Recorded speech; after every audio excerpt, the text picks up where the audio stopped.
Hi everyone, welcome back to English Fab, where learning English is practical, useful, and fab.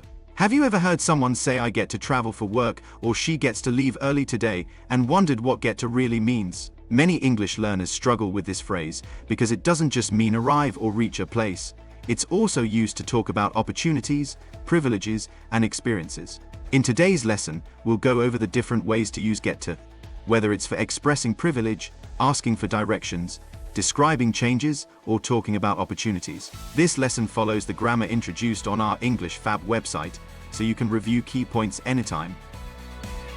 If you find English difficult, don't worry, you can translate the subtitles into English and your own language like this. Check the description below for extra details. So let's get started.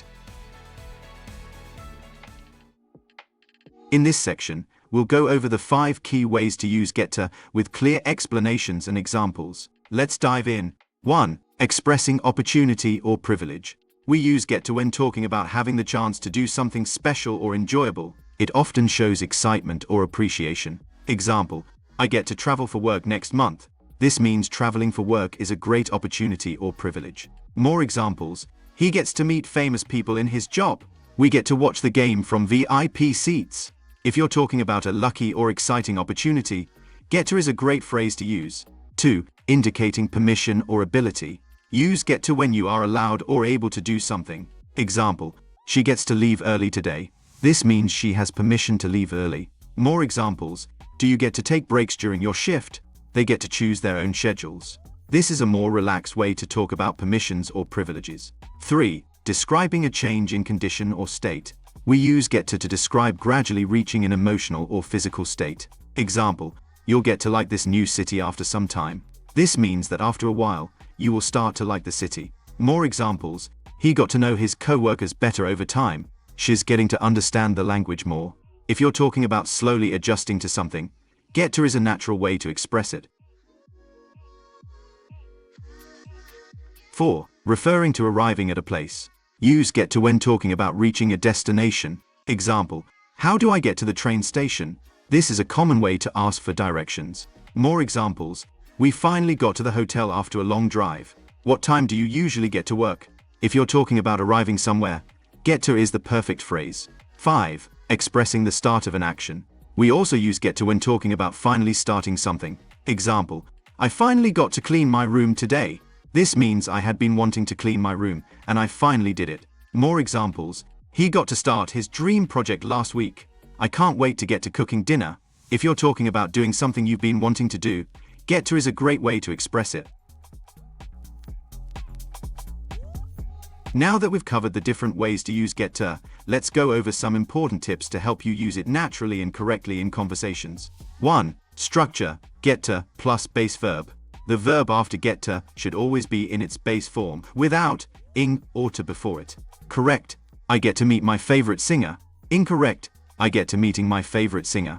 More examples, she gets to travel for free. We get to watch the concert from the front row. Always remember to use the base verb after get to.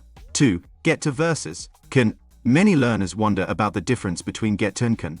Get to means a special privilege or opportunity. Example, I get to meet celebrities at work. It's a special opportunity. Can refers to general ability. Example, I can speak French. It's something I am able to do. If something feels special or fortunate, use get to.